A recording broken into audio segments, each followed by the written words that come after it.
आज का हमारा टॉपिक रहेगा भारतीय संविधान की प्रस्तावना। हम समझेंगे इससे बनने वाले क्वेश्चन कि कौन कौन कुछ क्वेश्चन एग्जाम में बनते हैं और कौन से हमारे इम्पोर्टेंट क्वेश्चन हैं।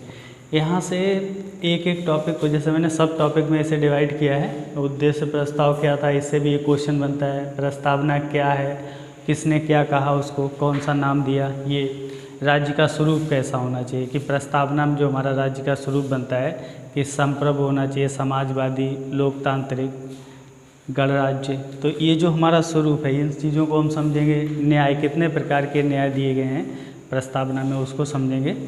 आगे है स्वतंत्रताएं, कौन कौन सी स्वतंत्रताएं दी गई हैं प्रस्तावना में जिनसे क्वेश्चन बन सकता है। और इससे भी क्वेश्चन बन सकता है कि कौन सी स्वतंत्रता नहीं दी गई है या कौन सा न्याय नहीं दिया गया है। समता से समझेंगे कि क्या संबंध है, इससे और भी इंटरेस्टिंग क्वेश्चन आएंगे। प्रस्तावना संविधान का भाग है या नहीं है, इसमें संशोधन हो सकता है या नहीं हो सकता है, क्या ये वाद योग्य है या वाद योग्य नहीं है। तो ऐसे कई सवाल उठे थे उच्च न्यायालय में, तो वहाँ पे निर्णय हम देखेंगे तो उसमें बताया गया है। आगे पढ़ेंगे। संविधान में प्रस्तावना का जो पहला संविधान संशोधन है वो कब हुआ और संविधान संशोधन कितनी बार हुआ प्रस्तावना में। तो इतने सारे क्वेश्चनों का आंसर हम अपने टॉपिक में ढूंढने का प्रयास करेंगे। देखिए, पढ़ने का सबसे अच्छा तरीका ये होता है, चूँकि हमें एग्जाम में जाके हल तो क्वेश्चन ही करने हैं, उसमें टिक करना है या सर्कल करना है कि ये क्वेश्चन का ऑप्शन सही है। तो क्यों ना हम उसे क्वेश्चन फॉर्मेट में ही पढ़ें और पूरे टॉपिक को अपने क्वेश्चन फॉर्मेट में बांट लें कि कहाँ कहाँ से कितने कितने क्वेश्चन बनते हैं। इसके लिए क्या करना चाहिए आपको, जो लास्ट ईयर के पेपर होते हैं, मान लीजिए कोई भी एग्ज़ाम, अगर आप वनडे एग्ज़ाम की तैयारी कर रहे हो तो किसी संस्था के द्वारा जो पेपर करवाए जाते हैं, जैसे UPSSC है, UPSSC की संस्था के द्वारा जितने भी पेपर करवाए जाते हैं कमोवेश उनका पैटर्न एक जैसा ही होता है। GS के लगभग वो एक स्टैंडर्ड के ही क्वेश्चन रखते हैं। दूसरा, जैसे पुलिस में है तो पुलिस अलग से भर्ती करवाती है, उत्तर प्रदेश पुलिस दरोगा की भर्ती होती है या फिर पुलिस कांस्टेबल की भर्ती होती है, इनका अलग पैटर्न रहता है, इनकी संस्था अलग है, तो हो सकता है वो कुछ अलग तरीके के क्वेश्चन पूछे। ऐसे UPPCS है, समीक्षा अधिकारी का पेपर, जितने भी पेपर उससे बनेंगे UPPCS के, चाहे वो उसका अपर का हो, चाहे समीक्षा अधिकारी का हो या फिर कोई अन्य पेपर, उसके पैटर्न के हिसाब से आपको देखना है कि कौन से क्वेश्चन आते हैं उसमें। तो उन क्वेश्चन को हम सब टॉपिक में डिवाइड कर लेंगे जहाँ से एग्जामिनर पेपर बनाता है। इस प्रकार आप अपने नोट्स भी बना सकते हो जैसे मैंने बनाए हैं। अब इधर वाला जो मैं लिखूंगा डिटेल से, उसको याद करने की ज़रूरत एक बार या दो बार पड़ती है। उसके बाद हम ये लिस्ट देखेंगे और आराम से इसको मेमोराइज करेंगे। और हाँ, पढ़ने का एक तरीका है वो भी देख लीजिए, फिर वीडियो स्टार्ट करते हैं कि कैसे करके हम ज़्यादा समय तक इस चीज़ को याद रख सकें। मेरे तरीका क्या है, जो मेरे सर ने मुझे बताया था पढ़ने का सही तरीका, वो ये है कि जैसे हमने सुबह से शाम तक अपना टाइम टेबल डिसाइड किया, या जो लोग रात में पढ़ते हैं, जैसे मैं रात में पढ़ता हूँ, मैं शाम को पढ़ने बैठता हूँ फिर सुबह तक पढ़ता हूँ, तो अपना टाइम टेबल डिसाइड कर लो। उसके बाद पढ़ो और जब भी आप सोने जाओ उससे पहले उसको एक बार रिवाइज करो, सोने के आधे घंटे पहले, 1 घंटे पहले, कि क्या क्या आज हमने पूरे दिन में पढ़ा था। उसके बाद ऐसे ही उसे एक बार 7 दिन के अंदर रिवाइज कर लो और फिर उसको 1 महीने के अंदर रिवाइज कर लो। ऐसे 1 महीने के अंदर 2-3 रिवीजन हो जाने चाहिए। और जो भी नोट्स बनाओ उस पर डेट डालते जाओ कि किस दिन हमने क्या पढ़ा, ताकि आगे आने वाले समय हमें ये पता लगे कि रिवीजन किसका करना है। नहीं तो पता लगता है सब इधर उधर से पढ़ते रहते हैं, नोट्स भी नहीं बनाते हैं। देखिए, पढ़ने से ज्ञानी बन सकते हो आप, लेकिन कंपटीशन क्वालिफाई नहीं होता है। कंपटीशन क्वालिफाई करने के लिए आपको एक प्रॉपर रणनीति के साथ पढ़ना पड़ता है, उसके लिए आपको स्ट्रेटजी बनानी पड़ती है, तब जाके आप कहीं कंपटीशन में क्वेश्चन हल कर पाते हैं। हाँ, कंपटीशन में स्मार्टनेस चाहिए और हार्डवर्क भी चाहिए। विद्वान बनने के लिए लगातार 7, 8, 10 साल पढ़ते रहो तो विद्वान तो बन जाओगे, लेकिन कंपटीशन दिए हुए समय में आपको निकालनी पड़ती है। तो नोट्स बनाने बहुत ज़रूरी हैं और अपने नोट्स बनाएं, कहीं से भी पढ़ें, मेरा चैनल देखें या कहीं और से देखें, अपने एक प्रॉपर नोट्स बनाएं और उन नोट्स को बराबर रिवाइज करते रहें। तो ठीक है, हम देखते हैं उद्देश्य प्रस्ताव। जैसे मैं आज प्रस्तावना पढ़ाने जा रहा हूँ, भारतीय संविधान की प्रस्तावना, तो ये उद्देश्य प्रस्ताव कहाँ से आ गया इसमें, या क्या होता है उद्देश्य प्रस्ताव, तो इसको हम पहले देख लेते हैं।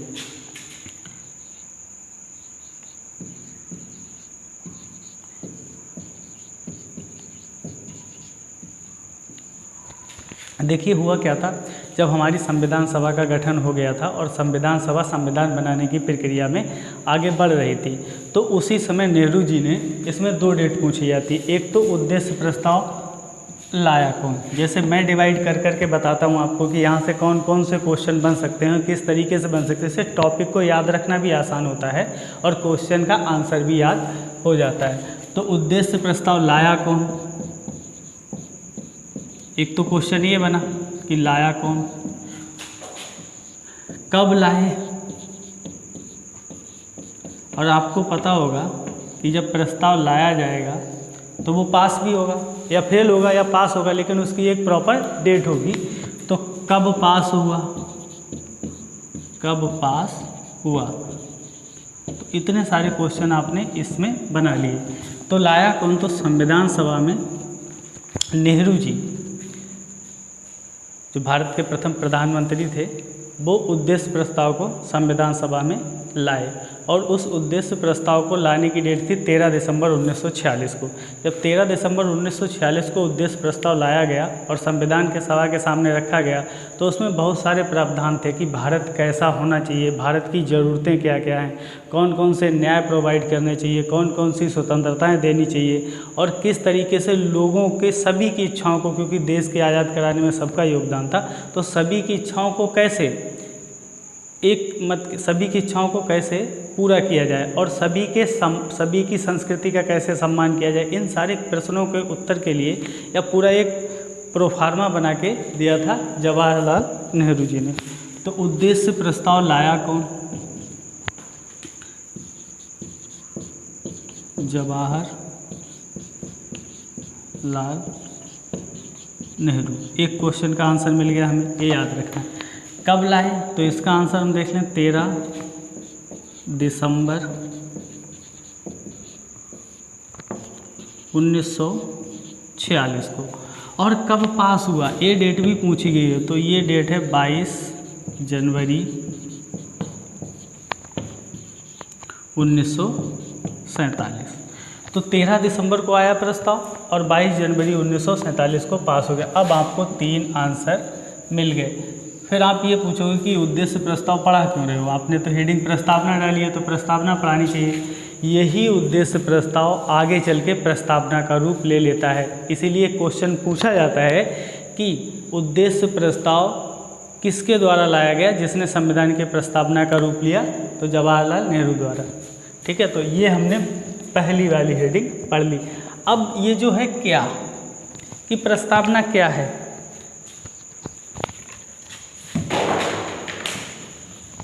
प्रस्तावना है क्या, तो प्रस्तावना क्या है, प्रस्तावना एक ऐसी कुंजी है जिसमें पूरे संविधान की रूपरेखा है।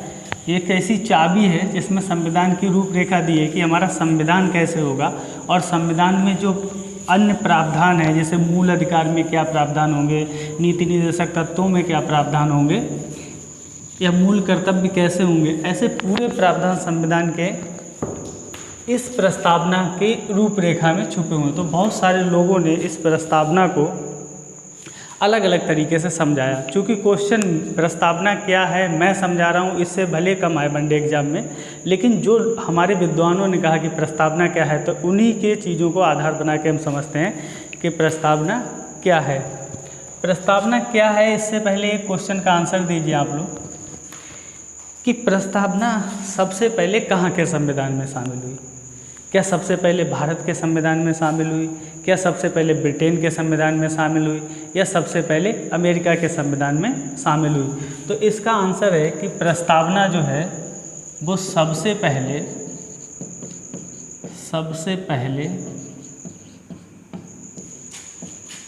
अमेरिका के संविधान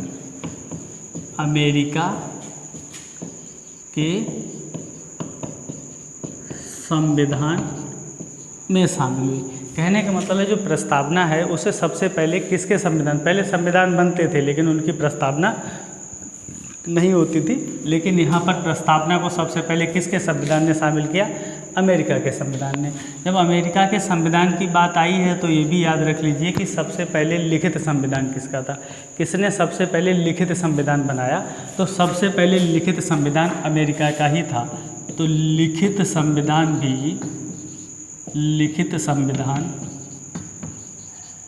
अमेरिका का था, तो ए भी अमेरिका का था। अच्छा, एक इंटरेस्टिंग बात ये बताओ कि जो लिखित संविधान है, ऐसे तो सबका संविधान लिखा हुआ होता है, हमारा संविधान भी लिखा है, अमेरिका ने भी चलो अपना संविधान लिखा है, ब्रिटेन वालों का भी लिखा है।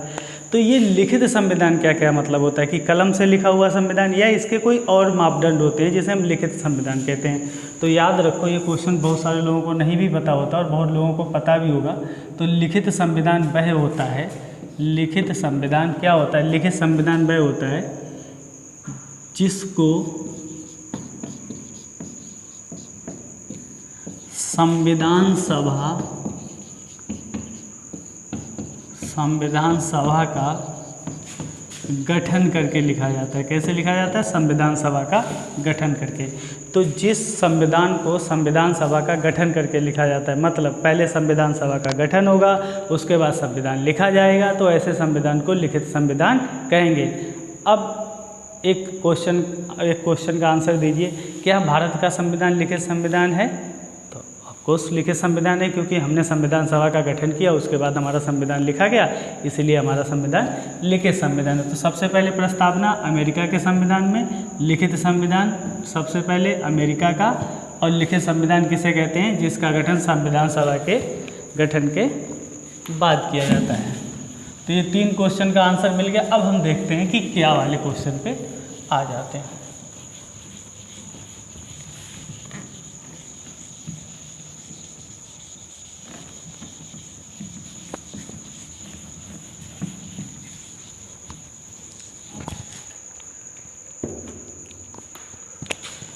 तो एक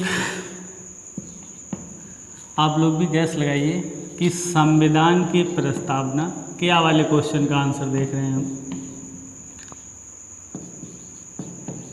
संविधान की प्रस्तावना। एक विद्वान थे हमारे N.A. पालकी वाला। तो N.A. पालकी वाला जो विद्वान थे, उन्होंने संविधान की प्रस्तावना को परिचय पत्र बताया कि ये एक परिचय पत्र है, परिचय पत्र। अब इस शब्द में निहित चीज़ को देख लीजिए। विद्वान का नाम है N.A.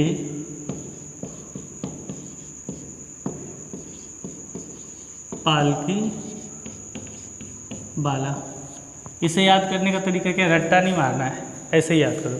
जैसे कि मान लो पहले जो दुल्हन आती थी वो पालकी में बैठ के आती थी, अब दुल्हन पालकी में बैठ के आ रही है। मान लो पालकी वाला एक व्यक्ति है जो दुल्हन को लेके आ रहा है, लेकिन वो बोल नहीं पा रहा है, तो उसने अपने जेब में अपना एक परिचय पत्र बनवा के लिख लिया है कि मेरा क्या नाम है। अगर उससे कोई पूछता है तो वो पालकी वाला क्या करता है? अपना वो परिचय पत्र दिखा देता है। तो इससे याद रखिएगा कि जो पालकी वाला, जो N.A. पालकी वाला सर थे, जो विद्वान थे, न्यायविद थे, उन्होंने भारत की संविधान की प्रस्तावना को क्या कहा? परिचय पत्र। कि संविधान की जो प्रस्तावना है वो एक परिचय पत्र है, संविधान का परिचय पत्र है। अब हमारा परिचय पत्र हमारा परिचय देता है, मैं कौन हूँ। अगर मैं बोलूँ ना और आपको अपना परिचय पत्र दिखा दूँ तो आप पहचान जाओगे ये सर कहाँ के रहते हैं, क्या नाम है इनका। तो ये परिचय पत्र होता है। ऐसे ही जो प्रस्तावना, जो विद्वान होगा वो संविधान की प्रस्तावना देखेगा तो संविधान के अंदर क्या है इस बात का अंदाज़ा लगा लेगा। लेकिन सब बातों का तो अंदाज़ा नहीं लगा पाओगे, और सब बातों का अंदाज़ा ये भी नहीं, जैसे मेरा परिचय पत्र देखकर मेरी भावनाओं का अंदाज़ा नहीं लगाया जा सकता, और मेरे अंदर क्या है इस बात का भी अंदाज़ा नहीं लगाया जा सकता। तो ये हो गया परिचय पत्र। दूसरा है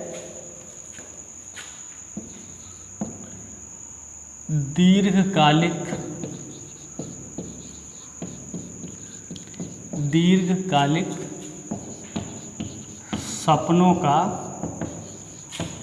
प्रतिफल। अब आपको ये क्वेश्चन ये आ सकता है, यही लाइन आ सकती कि संविधान की प्रस्तावना को किसने दीर्घकालिक सपनों का प्रतिफल कहा था? कि हमारे जो बहुत पुराने सपने दीर्घकाल से चले आ रहे थे उनका परिणाम है। मतलब हमने जो सपने देखे थे वो आज हमारी संविधान की प्रस्तावना में नियत है। और आगे चल के मैं अब जब प्रस्तावना के एक एक शब्द का डिस्कशन करूंगा तब मैं आपको बताऊंगा कि कैसे हमारे सपने इस प्रस्तावना में नियत हैं। तो ये जो स्टेटमेंट दिया था कि दीर्घकालिक सपनों का प्रतिफल है, ये हैं आह्लाद कृष्ण स्वामी अय्यर।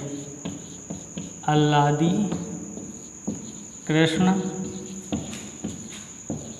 स्वामी अय्यर। मैंने कैसे याद किया, स्वामी सपने, मतलब स्वामी जी के सपने हैं, स्वामी जी के सपने क्या हैं, हमारी प्रस्ताव। तो इस तरीके से मैंने इसे याद कर लिया कि दीर्घकालिक सपने और स्वामी जी। और आपको कमेंट करके ये बताना है कि आह्लाद कृष्ण स्वामी अय्यर जो समितियां बनी थी हमारे संविधान का निर्माण करने के लिए, तो किस समिति के सदस्य थे। ठीक है, अगला एक विद्वान हुए, तो हम 3 शब्द देखे हैं जिन्होंने कहा कि संविधान की प्रस्तावना संविधान की कुंजी है, संविधान की आत्मा है, कुंजी है, आत्मा है और आभूषण है। ये 3 शब्दों का प्रयोग किया था। तो किस विद्वान ने ये कहा था कि जो प्रस्तावना है वो संविधान की कुंजी है, संविधान की आत्मा है और संविधान का आभूषण है। ये तीनों शब्द उन्होंने अपने एक बार में ही प्रयोग किए थे। तो इनका नाम था ठाकुर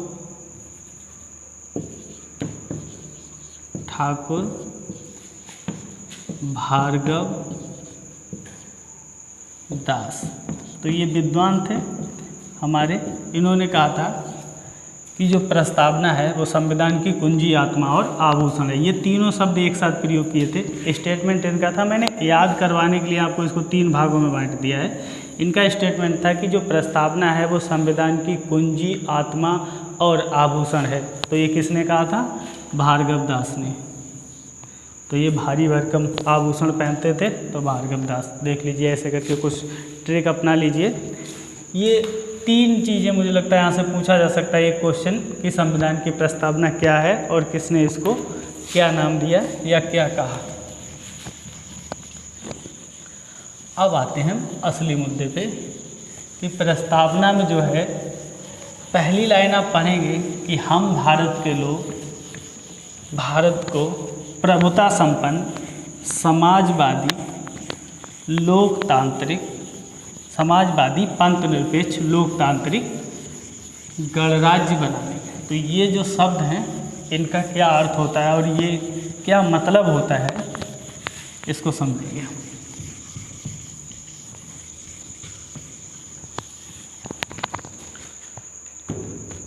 तो प्रस्तावना में राज्य का स्वरूप क्या होगा कि हमारा राज्य मतलब यहाँ पॉलिटी में देश से माना है। अभी यहाँ पर जो राज्य का मतलब है, राज्य कैसा होगा।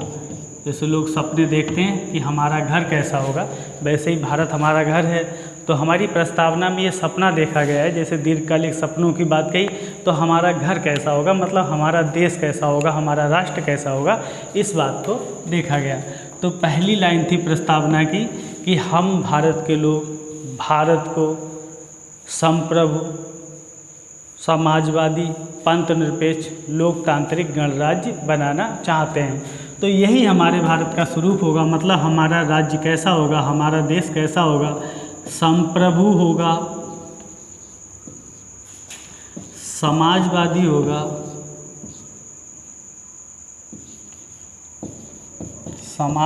होगा, पंथ निरपेक्ष होगा और लोकतांत्रिक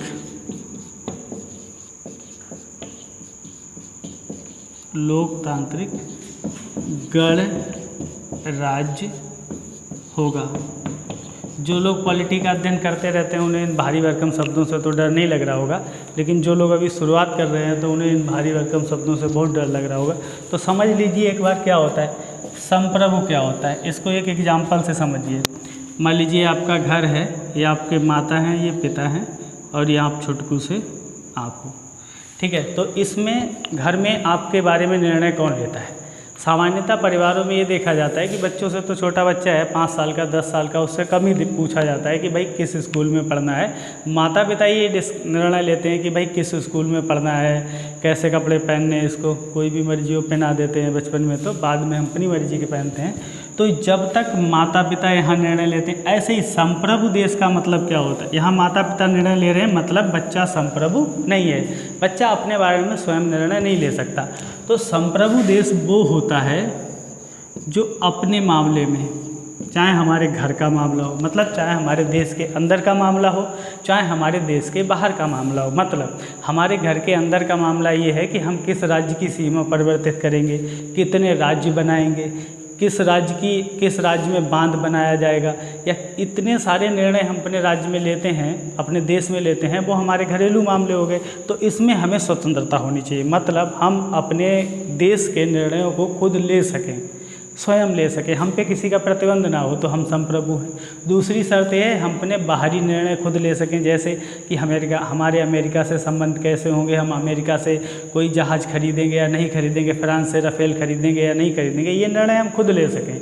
जब हम औपनिवेशिक काल में थे, जब हम गुलाम थे अंग्रेज़ों के, उस समय हमारे पास निर्णय लेने की क्षमता नहीं थी, तो हम संप्रभु नहीं थे। संप्रभु का मतलब होता है, दो बातें समझिए, कि जो निर्णय लेने की क्षमता होती है वो उस देश में ही नियत हो, जैसा कि हमारे देश में नियत है। अगला हो गया समाजवादी। समाजवादी एक कॉन्सेप्ट है। समाजवादी क्या होता है? तो समाजवादी राज्य को समझिए।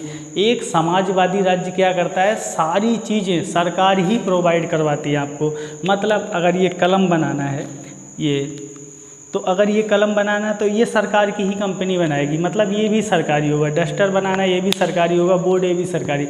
आपको मोटरसाइकिल चाहिए वो भी सरकार ही बना के देगी आपको जो भी सामान चाहिए, मतलब संपत्ति पे जो अधिकार होगा वो सरकार का होगा, किसी निजी व्यक्ति का अधिकार नहीं होगा। ना ही कोई निजी व्यक्ति व्यवसाय कर सकता है, वो सब सरकार व्यवसाय करेगी, मतलब सब कुछ सरकार के अंडर में। फिर हम क्या करेंगे, लगे रहेंगे और काम करने में, उत्पादन करेंगे, कृषि करेंगे, लेकिन उस पर अधिकार किसका होगा, सरकार का होगा। सरकार हमें खाने भर को दे देगी और बाकी अपने पास रखेगी, अन्य लोगों को दे। ये समाजवादी राज्य की संकल्पना ये होती है, इसमें सबको समानता से देखा जा सकता है। अब जैसे आपको पहली दृष्टया ये लग रहा होगा कि समाजवादी, देखो हर विचारधारा के अपने अच्छाइयाँ और बुराइयाँ होती हैं, हमें उसमें नहीं जाना है, ना हम किसी का समर्थन करते, बस हमें देखना है इसका मतलब क्या होता है। तो समाजवादी राज्य जैसे कुछ अभी चाइना मान लो, चाइना समाजवादी राज्य, रूस समाजवादी राज्य। तो इन समाजवादी या साम्यवादी भी इसका एक शब्द होता है, वो थोड़ा और ज़्यादा बढ़ के होता है, इनसे दोनों में अंतर होता है, लेकिन लगभग सेम होते हैं। तो समाजवादी का मतलब होता है सब कुछ सरकार करे, एक शब्द में याद रखो, मतलब हमें खाना कौन देगा, सरकार। जो भी चीज़ बनाए सरकार, जैसे आज एक बस रोडवेज चल रही है सरकार की, एक प्राइवेट बस भी चल रही है, लेकिन समाजवादी में क्या होगा, जितनी भी बसें चलेंगी वो सब सरकार की होंगी, प्राइवेट कोई नहीं। ठीक है, तो इस चीज़ को समाजवादी राज्य कहते हैं। तो ये मेंस के स्तर पर आइए, इसमें डिटेल से पढ़ा जाता है कि समाजवाद की संकल्पना क्या है, और समाजवाद के विचार हमारे संविधान में हैं। ऐसा बहुत कुछ हमने किया। जब आप नीति निर्देशक तत्व पढ़ोगे तो उसमें बहुत सारे प्रावधान समाजवाद के मिलेंगे, तो वो आगे की बात है। पंथ निरपेक्ष क्या होता है, यहाँ पे कहीं कहीं आपको धर्मनिरपेक्ष भी लिखा मिलेगा, लेकिन संविधान की प्रस्तावना में जो शब्द प्रयोग किया गया वो पंथ निरपेक्ष है। पंथ क्या होता है, जैसे मान लीजिए कोई हिंदू धर्म का है या कोई मुस्लिम धर्म का है, तो उसमें उस धर्म के अंदर भी अलग अलग पंथ होते हैं। जैसे हिंदू धर्म में कोई वैष्णववादी होता है, वैष्णव मतलब विष्णु को मानता है, या फिर कोई शैव धर्म से शैववादी होता है जो शंकर को मानता है, या कोई शाक्त धर्म को मानता है जो देवी की पूजा जिसमें की जाती है। तो ये विभिन्न पंथ हैं। ऐसे ही जो इस्लाम धर्म होता है उसमें शिया, सुन्नी और जो पंथ होते हैं, तो उन पंथ निरपेक्ष का मतलब होता है कि राज्य का कोई धर्म नहीं होगा, राज्य का कोई धर्म नहीं होगा। अब आपको लग रहा होगा कि राज्य धर्म बना के क्या करेगा, होता है। जैसे पाकिस्तान का धर्म है, पाकिस्तान ने अपने यहाँ इस्लाम धर्म है, बांग्लादेश का जो धर्म है वो इस्लाम धर्म है। राज्य का धर्म होता है, व्यक्ति का तो धर्म होता ही होता है, उनमें राज्यों का भी धर्म होता है, लेकिन हमारे यहाँ हम पंथ निरपेक्ष हैं, मतलब हमारे राज्य का कोई धर्म नहीं होगा। दूसरी बात, हमारा जो राज्य है या हमारा जो देश है वो व्यक्ति के धर्म में हस्तक्षेप नहीं करेगा। उसको हम मूल अधिकार में पढ़ेंगे, अनुच्छेद 25 से लेकर 28 तक, जहाँ हमको धार्मिक स्वतंत्रता का अधिकार दिया गया है। तो पंथ निरपेक्ष, और इस धर्म के अंदर जो पंथ हैं उनमें भी कोई भेदभाव नहीं करेगा। ऐसा नहीं है कि राज्य वैष्णववादियों को आगे बढ़ाने लगे और शैव धर्म मानते हैं या जो लिंगायत संप्रदाय के लोग हैं उनको ना बढ़ाए, मतलब सभी धर्मों का सम्मान होगा, एक सब धर्म एक समान माने जाएंगे। तो उससे हम क्या हो गए, पंथ निरपेक्ष। लोकतांत्रिक, इस शब्द को समझने के लिए आप इस लोकतंत्र से ही बना हुआ है। तो लोकतांत्रिक का मतलब होता है लोकतांत्रिक का मतलब होता है जहाँ जनता संप्रभु होती है, जहाँ जनता में सबसे ज़्यादा शक्ति होती है, सबसे ऊपर कौन होती है, जनता। और संविधान की प्रस्तावना की पहली लाइन याद करो, हम भारत के लोग। संविधान की प्रस्तावना में क्या लिखा है, हम भारत के लोग, मतलब सर्वोच्च शक्ति किसमें निहित है, जनता में। भारत की ये भी एक क्वेश्चन बनता है कि भारत की सर्वोच्च शक्ति किस में निहित है। हालांकि ये क्वेश्चन मैं आपसे आगे पूछने वाला था, लेकिन अभी वो आ गया दिमाग में तो चला गया।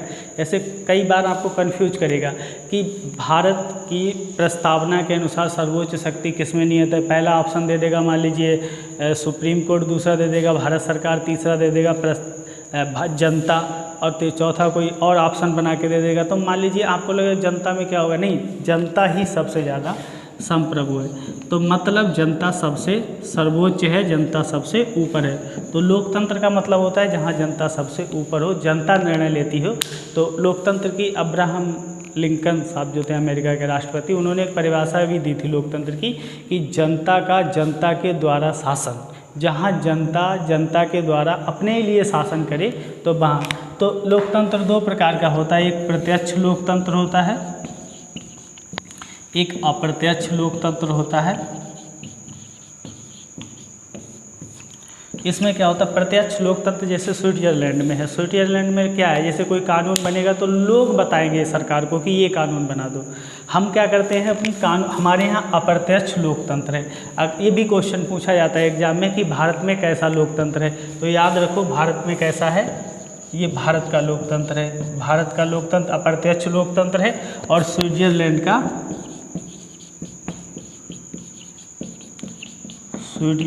प्रत्यक्ष लोकतंत्र है। हमारा देश बड़ा है, हमारे यहाँ सब लोगों से पूछने जाओगे कि सब लोग बताएंगे क्या कानून बनेगा, तो कभी कानून ही नहीं बन पाएगा। सब अपने अपने में लगे रहेंगे, वो कहेगा हमारा ये बना दो, वो। स्विट्जरलैंड में थोड़ी जनसंख्या है तो वो आराम से कानून बना लेते हैं अपने पूछ के। तो हमारे यहाँ कैसा लोकतंत्र है, अप्रत्यक्ष लोकतंत्र। तो याद रखिए भारत में कैसा लोकतंत्र है, अप्रत्यक्ष। एक क्वेश्चन यहाँ से बन गया। गणराज्य, गणराज्य क्या होता है, गणराज्य वह होता है, इसकी भी एक लाइन में ही डिफिनीशन है। गणराज्य वह होता है जहाँ जो राष्ट्र का मुखिया होता है, जो राष्ट्र का प्रमुख होता है, जो राष्ट्र का सबसे बड़ा पद होता है। हमारे यहाँ राष्ट्र का सबसे बड़ा पद है राष्ट्रपति, ठीक है। वो भारत का प्रथम नागरिक होता है। आपसे पूछा जा सकता है कि भारत का प्रथम नागरिक कौन होता है, तो वो होता है राष्ट्रपति महोदय। तो गणराज्य, उस देश को गणराज्य कहेंगे जहाँ देश का सर्वोच्च पद वंशानुगत ना हो, उसका चुनाव होता हो। पहली बात वंशानुगत ना हो। वंशानुगत होने का मतलब होता है कि राजा का बेटा ही राजा बनेगा। मूवी देखी होगी आपने सुपर 30, उसमें आनंद कुमार का डायलॉग है कि अब राजा का बेटा राजा नहीं बनेगा, मतलब हमारा देश गणतंत्र है। अब राजा का बेटा राजा नहीं बनेगा, अब गरीब मजदूर का बेटा भी जाएगा आगे। जैसे मेरे जैसे लोग भी जो प्राइवेट पढ़ाई करने के बाद भी IAS PCS का मेंस लिखेंगे तो वो राजा का बेटा राजा नहीं बनेगा। अब तो मतलब वंशानुगत नहीं होगा। जो राज्य का सर्वोच्च पद है वो वंशानुगत नहीं होगा, उसका चुनाव होगा। जैसे हमारे राज्य का सर्वोच्च पद है राष्ट्रपति, तो राष्ट्रपति पे चुनाव होता है। हाँ, राष्ट्रपति का चुनाव कैसे होता है, प्रत्यक्ष होता है या अप्रत्यक्ष होता है, ये आप कमेंट करके हमें बताएंगे। हालांकि हम राष्ट्रपति आगे पढ़ाएंगे तो आपको वो समझाएंगे, लेकिन ये क्वेश्चन बनता है कि जो राष्ट्रपति का चुनाव होता है वो कैसे होता है, प्रत्यक्ष अप्रत्यक्ष। तो हमने संप्रभु, समाजवादी, पंथ निरपेक्ष ये सब जान लिया। अब हम जानते हैं न्याय कि संविधान में कितने प्रकार के न्याय, प्रस्तावना में कितने प्रकार के न्याय का वर्णन है। ये शब्द मैंने डिटेल से इसलिए समझा दिए क्योंकि कभी कभी क्या होता है, इन शब्दों को लिखकर ही उनका अर्थ ऑप्शन में आपसे पूछ लेता है, और ज़्यादातर ये शब्द जब तक आप समझ नहीं लेते हो तब तक आगे का संविधान समझ में भी नहीं आता है। तो शब्दों का ही खेल होता है, और पॉलिटी के शब्द थोड़े कठिन भी होते हैं।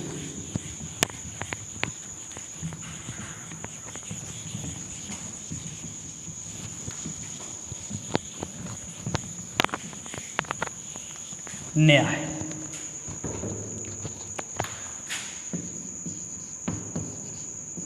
पहला क्वेश्चन, कितने प्रकार का न्याय है, मतलब प्रस्तावना में कितने प्रकार का न्याय उल्लिखित है और कितने प्रकार का है, तो कौन कौन सा न्याय दिया जाता है। ये 2 शब्द याद रखिए कि किस किस न्याय की बात की है। तो 3 प्रकार का न्याय है। एक तो ये क्वेश्चन पूछा जा सकता है, दूसरा सामाजिक, आर्थिक और राजनीतिक। तो 3 प्रकार के न्याय हैं, और वो 3 प्रकार के कौन कौन से हैं? सामाजिक न्याय, आर्थिक न्याय और राजनीतिक न्याय। यहाँ से हम एक क्वेश्चन बना के पूछेंगे आपसे लास्ट में, तो लास्ट में आपको उस क्वेश्चन का आंसर देना है कि सामाजिक न्याय। सामाजिक न्याय मतलब समाज में सब लोग बराबर हैं, किसी को जाति, धर्म, लिंग के अनुसार भेदभाव नहीं किया जा सकता, ये सामाजिक न्याय है। और समाज की जो संपत्ति है उस पर सबका अधिकार है, किसी एक व्यक्ति का नहीं, सामाजिक। आर्थिक न्याय मतलब सभी को समानता होनी चाहिए, अवसर की, लोक नियोजन के विषय की, कि कहाँ पे नौकरी करेगा तो सबको समान रूप से नौकरी मिलनी चाहिए। राजनीतिक स्वतंत्रता मतलब राजनीति में कोई भी जा सकता है, उसे धर्म, जाति, लिंग के आधार पर रोक नहीं सकते आप कि नहीं ये तो इस धर्म के हैं, इनको तो राजनीति में नहीं आना चाहिए, इस व्यक्ति को प्रधानमंत्री बनना चाहिए, इसको मुख्यमंत्री। कोई भी व्यक्ति बन जाएगा तब उसको राजनीतिक न्याय करेंगे। अच्छा ठीक है, आपको एक क्वेश्चन में लास्ट में बताऊंगा, ये मैं अनुच्छेद यहाँ पे लिख देता हूँ, अनुच्छेद 226। आप तब तक दिमाग लगाएं थोड़ा, ये किससे संबंधित है? राजनीतिक न्याय से संबंधित है। तो आगे बताते हैं इसका क्या प्रावधान होता है। तो न्याय कितने प्रकार का होता है? न्याय 3 प्रकार का है। कहाँ? प्रस्तावना की बात कर रहा हूँ मैं, कि प्रस्तावना में कितने प्रकार का न्याय है? 3 प्रकार का न्याय, सामाजिक, आर्थिक और राजनीतिक। अब हम देखेंगे कि प्रस्तावना में कौन कौन सी स्वतंत्रताएं दी हुई हैं।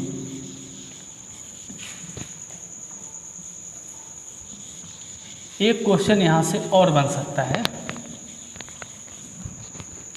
कि आपकी प्रस्तावना में ये क्वेश्चन थोड़ा पता नहीं ज़्यादा इम्पोर्टेंट है कम, लेकिन मुझे ज़्यादा इम्पोर्टेंट लगा तो मैंने उसे नोट कर लिया था आपको बताने के लिए। तो सामाजिक, आर्थिक, राजनीतिक न्याय मतलब ये जो 3 न्याय हैं ये किस क्रांति से लिए गए हैं? तो विश्व में ऐसी कौन सी क्रांति हुई जिससे ये 3 न्याय की संकल्पना ली है? आपको एक बात पता होगी कि जो हमारा संविधान है उसके बहुत सारे प्रावधान हमने जगह जगह से लिए हैं। तो ये 3 प्रावधान, सामाजिक न्याय, आर्थिक न्याय और राजनीतिक न्याय, किस क्रांति से लिए गए? तो ये रूस की क्रांति से हमने लिए हैं। किसकी क्रांति से? रूस की क्रांति। तो रूस की क्रांति से हमने ये तीनों न्याय लिए हैं जो हमने अपनी प्रस्तावना, और रूस की क्रांति जो हमने अपनी प्रस्तावना में शामिल किए हैं। और रूस की क्रांति 1917 में। तो एक डेट ये भी याद रखें कि रूस की क्रांति कब हुई और रूस की क्रांति से प्रस्तावना में क्या क्या चीज़ शामिल की गई। तो सामाजिक न्याय, आर्थिक न्याय, राजनीतिक न्याय, ये तीनों न्याय रूस की क्रांति से लिए गए हैं। ठीक है, जैसे आगे जो मिलेंगे आपको स्वतंत्रता, समानता, बंधुत्व, ये बात बहुत बार पूछी जा चुकी है कि ये 3 शब्द किस क्रांति का नारा थे। तो ये फ्रांस की क्रांति जो 1789 से 1799 तक हुई थी उससे लिया गया। ऐसे ही आगे चल के ये क्वेश्चन पूछा जा सकता है कि रूस की क्रांति से प्रस्तावना में कौन कौन से शब्द रखे गए, और आप चौंक जाओ एकदम कि ये कहाँ से पूछा। देखिए एक होती है +1 थ्योरी पढ़ने की, समझ लीजिए ये क्या होती है। +1 थ्योरी का मतलब ये होता है जैसे किसी टॉपिक से कोई क्वेश्चन आ गया, सिमिलरली वैसा ही क्वेश्चन दूसरा कोई बन सकता है दूसरे टॉपिक से, या उसी टॉपिक में कुछ नॉलेज ऐड करके बनता है, तो उसे +1 थ्योरी कहते हैं। तो इसमें मतलब एक स्टेप आगे, ये मैं ऐसे ही तैयारी कर दूँ। जैसे एक बार अगर क्वेश्चन पूछ लिया गया कि स्वतंत्रता, समानता, बंधुत्व, ये तीनों शब्द किस क्रांति से लिए गए, तो हो सकता है किसी दूसरे क्रांति के जो इम्पोर्टेंट शब्द हैं जो हमने ऑलरेडी अपनी प्रस्तावना में ले रखे हैं, तो वो किससे लिए गए हैं? रूस की क्रांति से। तो ये तो याद रखने वाली बात है। अब न्याय के बारे में इतना ही पढ़ेंगे हम, आगे देखेंगे स्वतंत्रताएं। तो प्रस्तावना में कितने प्रकार की स्वतंत्रताओं का वर्णन है?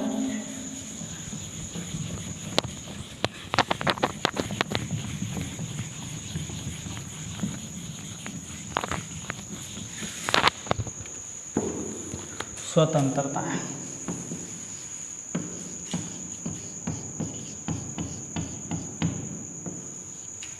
तो एक तो इनकी गिनती पूछी जा सकती है, तो कितने प्रकार की स्वतंत्रताएं हमें दी हैं प्रस्तावना ने?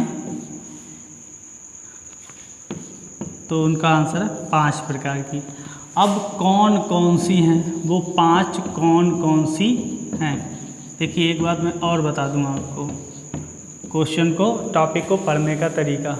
टॉपिक को पढ़ने का तरीका ये होता है कि आप क्वेश्चन, जो प्रश्नवाचक शब्द होते हैं उनको याद रखिए, क्योंकि एग्जामिनर जब भी क्वेश्चन बनाएगा तो उसे कम से कम प्रश्नवाचक शब्द की आवश्यकता पड़ेगी, जब तक कि वो मैचिंग वाले क्वेश्चन ना बनाए या फिर वो स्टेटमेंट वाले क्वेश्चन ना बनाए। स्टेटमेंट वाले क्वेश्चन और मैचिंग वाले क्वेश्चन में प्रश्नवाचक शब्द की आवश्यकता नहीं पड़ती, लेकिन बाकी सब में तो पड़ेगी।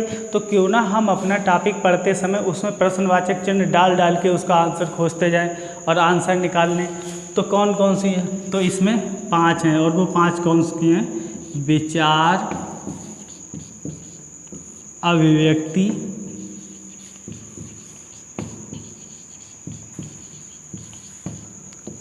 विश्वास,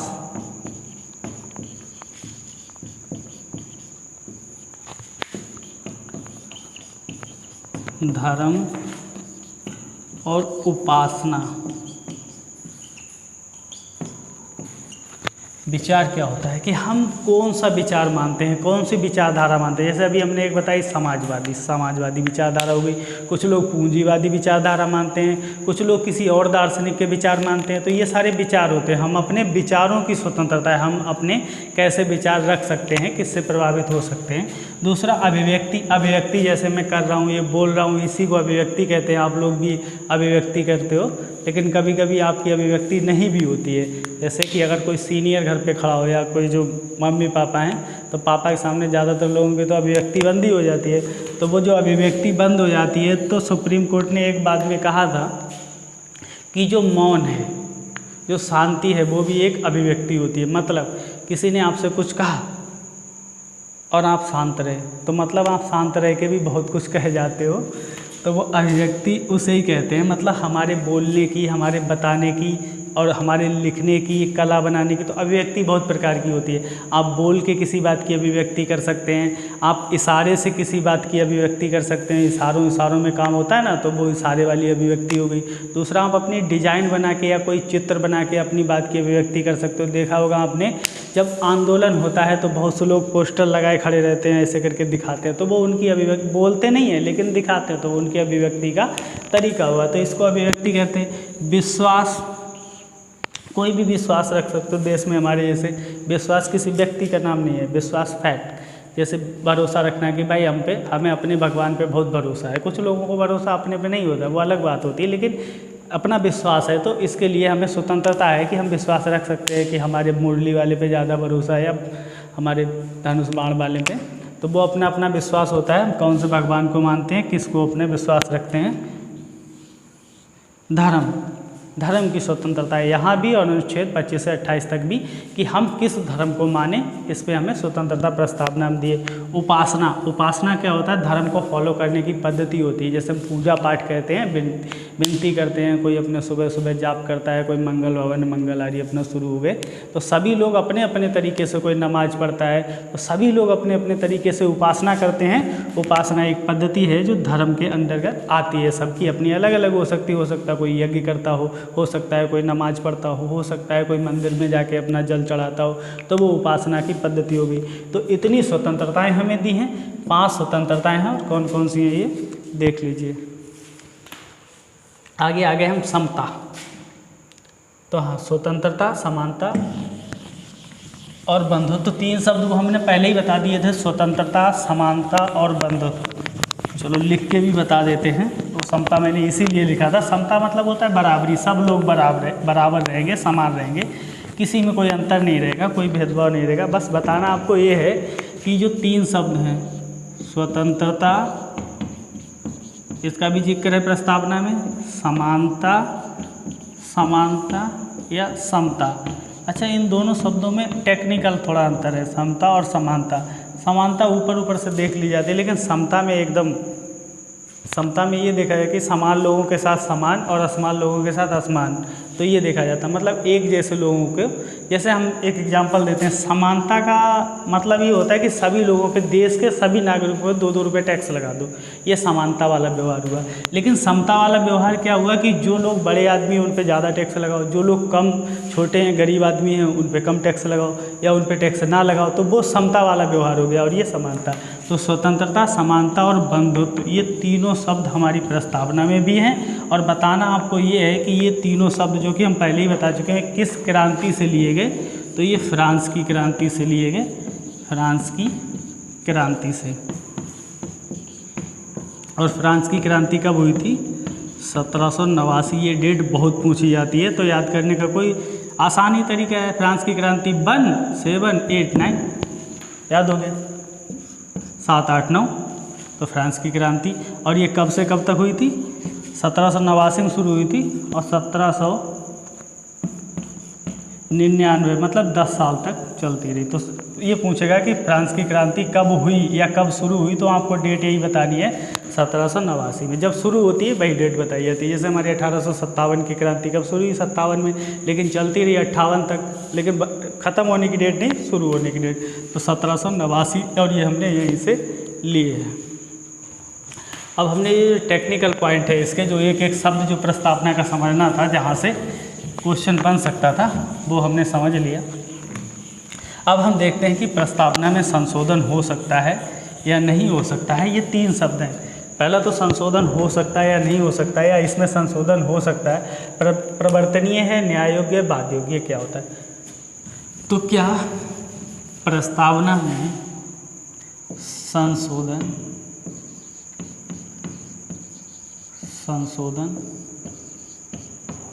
हो सकता है? एक क्वेश्चन ये था न्यायालय के सामने। दूसरा क्वेश्चन ये था कि प्रस्तावना, इन दोनों क्वेश्चन का आंसर हम ढूंढेंगे। क्या संशोधन हो सकता है? क्या प्रस्तावना, चलो प्रीएम्बल पी लिख लो यहाँ पे, क्या प्रस्तावना संविधान का भाग है? क्योंकि ये डाउट कैसे पैदा हुआ, संविधान का भाग है। जब आप संविधान सभा की बहस सुनोगे कभी या पढ़ोगे, क्योंकि अगर IAS PCS की तैयारी करते तो कभी कभी मौका मिलता है, वहाँ भी सब लोग नहीं पढ़ते, लेकिन कभी अगर खाली समय है तब पढ़ते हैं। जो विद्वान व्यक्ति हैं वो पढ़ते हैं, जो प्रैक्टिस करते रहते हैं, या तो अधिवक्ता है मतलब वकील हैं या जज हैं, वो पढ़ते हैं उसको। तो प्रस्तावना संविधान का भाग है या नहीं? तो क्या संशोधन हो सकता है, क्या प्रस्तावना संविधान का भाग है, ये दोनों क्वेश्चन चल रहे थे। और इन दोनों क्वेश्चन में मतलब डिबेट चल रही थी, और ये क्वेश्चन पहुंचे सुप्रीम कोर्ट। तो सुप्रीम कोर्ट में एक बाद आया। जो लोग पहली बार तैयारी कर रहे हैं उनको समझ लें बाद क्या होता है। जब सुप्रीम कोर्ट में कोई मामला दायर किया जाता है तो उसको सुप्रीम कोर्ट का बाद कहते हैं। तो सुप्रीम कोर्ट में पहला बाद आया बेरूबारी। बेरूबारी, कहीं कहीं आपको किताबों में बेरूबारी भी लिखा मिलेगा तो कोई दिक्कत नहीं है, बेरूबारी बाद। और इसकी डेट थी 1960 में आया था संविधान। और इस बाद में ये इस बात पे विचार किया गया कि क्या प्रस्तावना संविधान का भाग है, क्या प्रस्तावना में संशोधन हो सकता है, इन दोनों बातों पर विचार किया गया। तो इस वाले बाद में डबल क्रॉस लगा दिया सुप्रीम कोर्ट। सुप्रीम कोर्ट बोले कि ना तो प्रस्तावना संविधान का भाग है और ना ही प्रस्तावना में संशोधन हो सकता है। अब ये वाले क्रॉस अगर आप अपने नोट्स में बना लोगे तो वीडियो देखने के बाद जो नोट्स बनेंगे इन दोनों क्रॉस का मतलब सिर्फ आपको ही पता होगा, आपके पड़ोसी को नहीं पता होगा कि इन दोनों क्रॉस का क्या मतलब होता है। तो ये मेरे शॉर्ट नोट्स हो गए, ऐसे ही आप भी बना लिया करो, जल्दी भी रिवाइज जल्दी हो जाता है इसे। तो बेरूबारी बाद में सुप्रीम कोर्ट ने कहा कि प्रस्तावना संविधान का भाग नहीं है और प्रस्तावना में संशोधन नहीं हो सकता। फिर आगे चल के एक दूसरा वाद आया जो बहुत चर्चित है, जिसके बारे में हम डिटेल से बात करेंगे, केशवानंद भारती वाद। पिछली साल चर्चा में भी रहा, पिछली साल या इसी साल इनका देहांत हुआ है। केशवानंद भारती वाद, यह आया था 1973 में।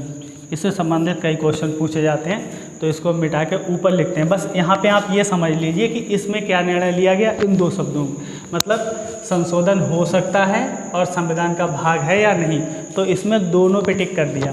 सुप्रीम कोर्ट ने कहा कि ठीक है भाई, संशोधन भी हो सकता है और संविधान का भाग भी है। अब पहले वाले में दोनों काट दिए, इस वाले में दोनों सही कर दिए। यहाँ पे शॉर्ट नोट्स बन गए कि केशवानंद भारती बाद 1973 में सुप्रीम कोर्ट ने कहा कि संविधान की प्रस्तावना में संशोधन हो सकता है और प्रस्तावना संविधान का भाग है। तो ये भी क्वेश्चन पूछा जा सकता है कि किस केस में कहा सुप्रीम कोर्ट ने कि प्रस्तावना संविधान का भाग है और प्रस्तावना में संशोधन हो सकता है। तो केशवानंद भारती बाद 1973 इसकी डेट भी पूछी जाती है, ये भी याद रखो। अब केशवानंद भारती बाद के बारे में थोड़ा जान लेते हैं। एक शब्द इसमें और है, वो भी समझ लीजिए, प्रवर्तनीय या न्याय योग्य। यहाँ पे मैं आपको समझा देता हूँ कि ये दो शब्द क्या होते हैं। प्रवर्तनीय या न्याय योग्य,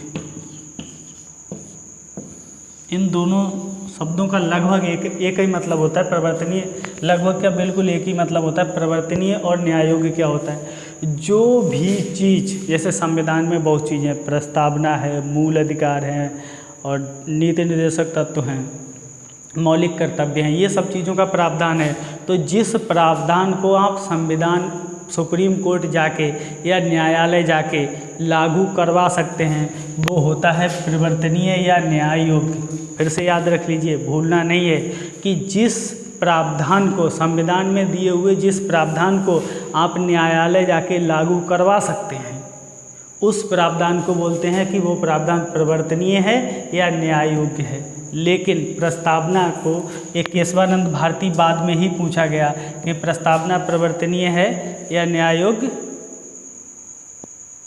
प्रवर्तनीय है या न्याय योग्य है या नहीं है। तो केशवानंद भारती बाद में ही कह दिया गया था कि प्रस्तावना प्रवर्तनीय नहीं है और न्याय योग्य नहीं है। मतलब प्रस्तावना में दी हुई बातों के लिए आप सुप्रीम कोर्ट जा नहीं सकते। तो यहाँ भी डबल क्रॉस आएगा। ये केशवानंद भारती बाद में ही आ गया था कि प्रस्तावना संविधान का भाग है या नहीं। इसके साथ में ही कहा था कि ये प्रवर्तनीय है या नहीं, तो प्रस्तावना प्रवर्तनीय नहीं है, मतलब डबल क्रॉस, ये प्रवर्तनीय नहीं है। इसको लागू करवाने के लिए आप सुप्रीम कोर्ट नहीं जा सकते।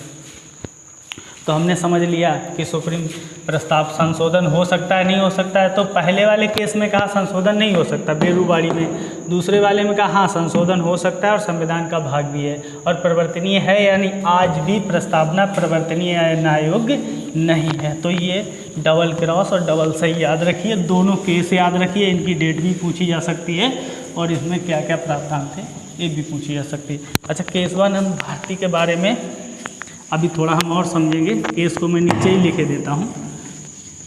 अच्छा, ये 326 क्या होता है इसके बारे में सोचा?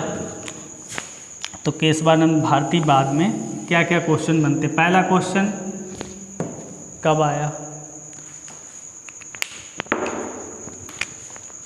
पहला क्वेश्चन कब आया। दूसरा क्वेश्चन कि सबसे बड़ी बेंच, सबसे बड़ी पीठ या बेंच क्या होता है? संविधान, जब भी कोई केस आता है किसी भी न्यायालय में, उस न्यायालय में निर्णय देने के लिए कुछ जज बैठते हैं। जैसे एक जज भी हो सकता है, तो एक जज अगर बैठेगा तो एकल पीठ हो जाएगी, दो जज बैठेंगे तो खंडपीठ हो जाएगी। इंग्लिश में उसको डिवीजनल बेंच कहते हैं, डिवीजन बेंच। तो दो जज बैठेंगे तो खंडपीठ, एक जज बैठेगा तो एकल पीठ। अगर पाँच या पाँच से अधिक जज बैठते हैं तो संवैधानिक पीठ। और सबसे ज़्यादा जज किस केस में बैठे थे? तो केशवानंद भारती में बैठे थे। कितने थे? 13 जजों, 13 जजों की पीठ, 13 जजों की पीठ बनी थी केशवानंद भारती बाद। ये सिविल मामला था। लेकिन आपको कमेंट करके ये बताना, ये क्वेश्चन आपको कमेंट करके ज़रूर बताना, इससे पता लगेगा कि आप कितनी गहराई तक पढ़े हुए हैं। कि क्रिमिनल मामले में, ये तो सिविल मामले में है, क्रिमिनल मामले में सबसे बड़ी बेंच किस केस में बनी थी। और उसके लिए आप एक अक्षय कुमार की मूवी भी देख चुके हो, नाम नहीं बताऊंगा। उसी मूवी के आधार पर, अगर वो मूवी आपने ध्यान से देखी है तो जज गिन लोगे तो पता लग जाएगा। तो क्रिमिनल केस याद रखिए। थोड़ा हिंट्स दे देता हूँ, नेवी अधिकारी थे वो उसमें। तो सबसे बड़ी पीठ 13 जजों की इसी केस में बनी थी, केशवानंद भारती। दूसरा जो बहुत महत्वपूर्ण है, मूल ढांचे का सिद्धांत या बेसिक स्ट्रक्चर की जो थ्योरी है, ये जो मूल ढांचे का सिद्धांत है या बेसिक स्ट्रक्चर की थ्योरी है, ये किस बाद में निर्णय दिया गया?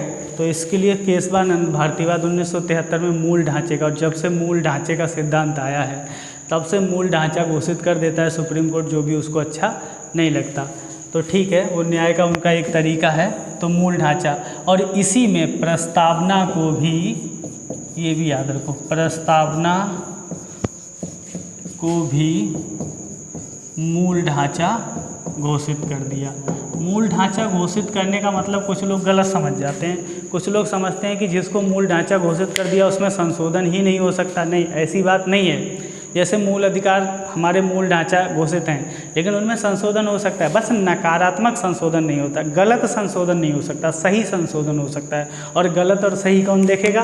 ये न्यायालय देखेगा। संसद संशोधन करेगी, न्यायालय देखेगा कि ये सही है या गलत है। तो केशवानंद भारती बाद में ही प्रस्तावना को मूल ढांचा घोषित किया था। तो ये क्वेश्चन भी बनता है कि प्रस्तावना को मूल ढांचा किस बाद में घोषित किया था। अभी बहुत सारा होश पोश हो गया केशवानंद भारती के बारे में, तो एक एक करके समझ लीजिए। पहला क्वेश्चन केशवानंद भारतीवाद में ये सॉल्व हुआ कि प्रस्तावना संविधान का भाग है या नहीं, मतलब प्रस्तावना संविधान का भाग है। दूसरा कि इसमें संशोधन हो सकता है या नहीं, तो संशोधन हो सकता है। तीसरा, मूल ढांचे का सिद्धांत किस में दिया गया था? केशवानंद भारतीवाद में। चौथा, सबसे बड़ी बेंच किस में बनी थी? सिविल मामले में। तो 13 जजों की बेंच केशवानंद भारती मामले में। और प्रस्तावना को मूल ढांचा किस केस में घोषित किया गया था? केशवानंद भारतीवाद में। तो प्रस्तावना, अब चलो ये तो हो गया कि भाई संशोधन हो सकता है। जब संशोधन हो सकता है, और ये बात आ गई 1973 में, तो संशोधन 1973 के बाद ही हुआ होगा कभी। तो ये देख लें, हम एक पॉइंट बचा है हमारा कि प्रस्तावना में पहला संशोधन कब हुआ और उस संशोधन के द्वारा क्या क्या जोड़ा गया। चलिए 326 से मिट गया तो बता ही देते हैं। लोकसभा में और विधानसभा में जो आपको मताधिकार होता है, जो आपको वोट करने का अधिकार होता है, वोटिंग राइट होता है, इसके तहत वयस्क मताधिकार दिया जाता है। वो राजनीतिक स्वतंत्रता मैंने इसलिए बताया था क्योंकि वयस्क मताधिकार भी राजनीतिक स्वतंत्रता से जुड़ा हुआ प्रावधान है। तो 326 में क्या होता है? वयस्क मताधिकार का, ये लिख लीजिए कहीं पर, मताधिकार का प्रावधान। ये क्वेश्चन सीधे सीधे पूछा जाता है कि अनुच्छेद 326 में क्या है, या ये पूछा जाएगा कि वयस्क मताधिकार किस अनुच्छेद के तहत प्रदत्त किया जाता है या प्रदान किया जाता है। तो वो है 326। अब जल्दी से हम समझ लेते हैं कि प्रस्तावना का पहला संशोधन कब हुआ था, किसके समय में हुआ था, डेट क्या थी उसकी, और क्या क्या जोड़ा गया था।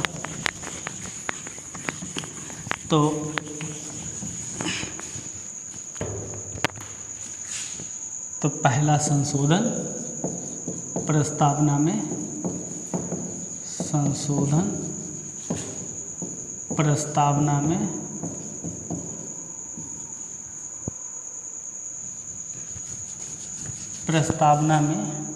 ऐसे लिखे नहीं तो गलत है। प्रस्तावना में पहला संशोधन। अब ये हेडिंग हो गई, अब हम इसके बारे में डिटेल से देखेंगे। तो पहला क्वेश्चन भाई कब हुआ, भाई ये भी बता दो। तो कब हुआ? तो ये हुआ 1976 में। 42वां था। कौन सा था? 42वां। ये मैं ऐसे करके संविधान संशोधन लिख देता हूँ।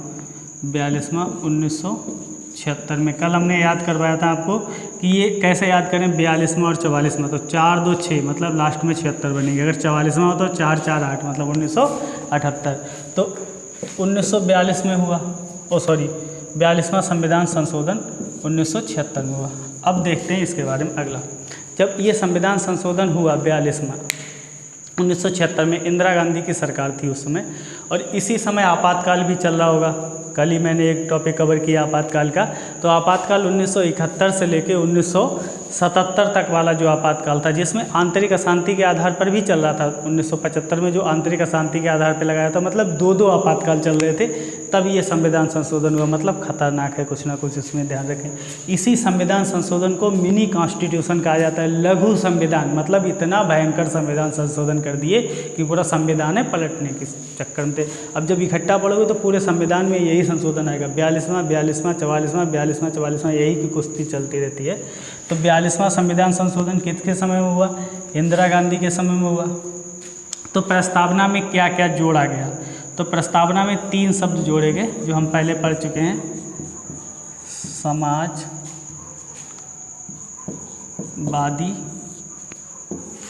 पंथ निरपेक्ष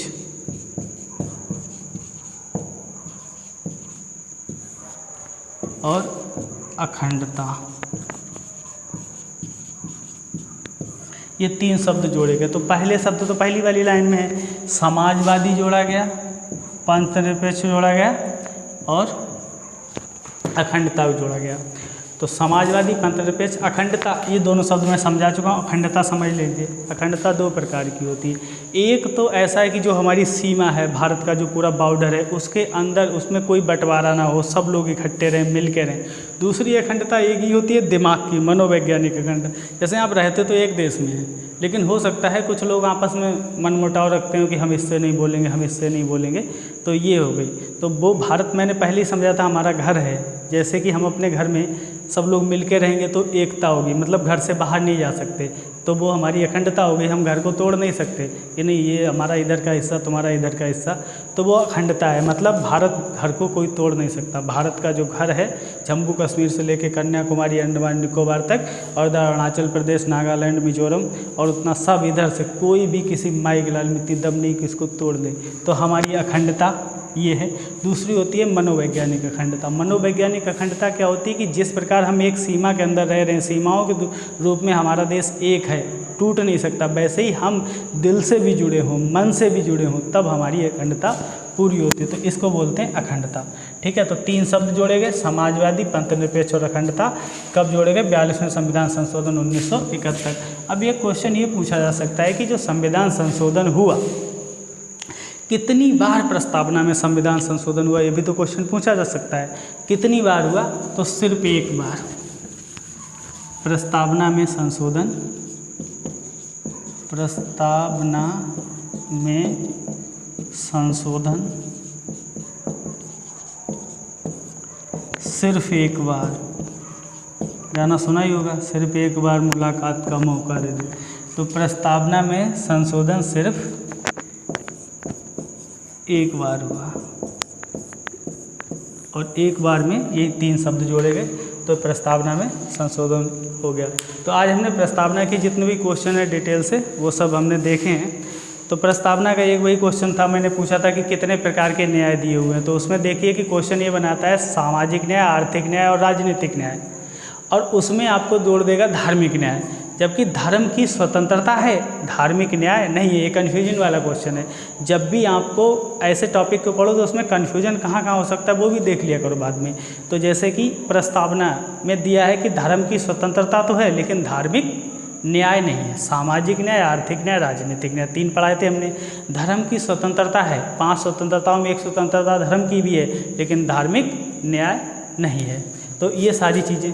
दूसरे एक छोटा मोटा क्वेश्चन जैसे कि प्रस्तावना को कब स्वीकार किया गया, तो वो है 26 नवंबर